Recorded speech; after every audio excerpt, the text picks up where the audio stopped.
அன்றைக்கி நான் யதார்த்தமாக எங்கள் கம்பெனி இது கலெக்ஷனுக்காண்டி நான் வெளில போகிறதுக்காண்டி நின்னேன். இப்போ ஃபுல்லாக தண்ணி, காலையிலேருந்து மழை தண்ணி ஃபுல்லாக இங்கே இந்த இடத்துல தேங்கி இருந்துச்சு. போகிற வழியில் ஒரு சின்ன பையன் நடந்து வந்துக்கிட்டு இருந்தான் ஸ்கூலுக்கு போகிறதுக்காண்டி. வரையில் ஷாக் அடித்து அவனுக்கு அங்கே கீழே வந்துட்டான். நான் போனேன், அக்கம் பக்கத்தில் எல்லாம் பார்த்துட்டு இருந்தாங்க, யாரும் வரல. பார்த்தேன், தம்பி ரொம்ப துடிச்சிட்டு இருந்தான். எனக்கு வந்து எதுவுமே தோணலை. போயிட்டு தொட்டு பார்த்தேன், எனக்கும் ஷாக் அடிச்சிச்சு. சரி இழுத்துருவோன்ட்டு ஒரு நம்பிக்கையில் இழுத்துட்டேன். வந்துடுச்சு. வந்தோடனே தம்பி மூச்சு வந்து திணற மாதிரி இருந்துச்சு. ஃபஸ்ட் எய்டு கொடுத்து நானும் எங்கள் ஷாரும் ஹாஸ்பிட்டலுக்கு அழைச்சிட்டு போனோம்.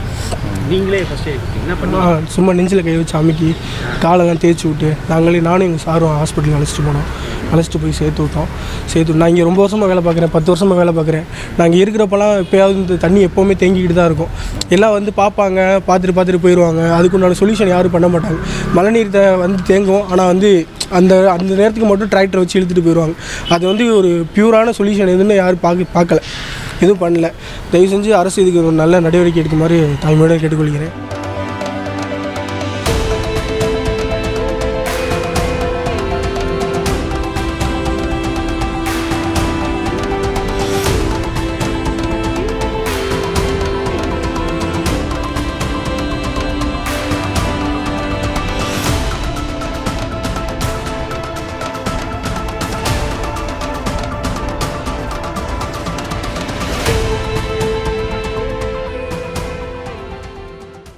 பிளே ஸ்டோர் மற்றும் ஆப் ஸ்டோரில் இருந்து பாலிமர் செயலியை QR கோடு மூலம் பதிவிறக்கம் செய்யுங்கள்.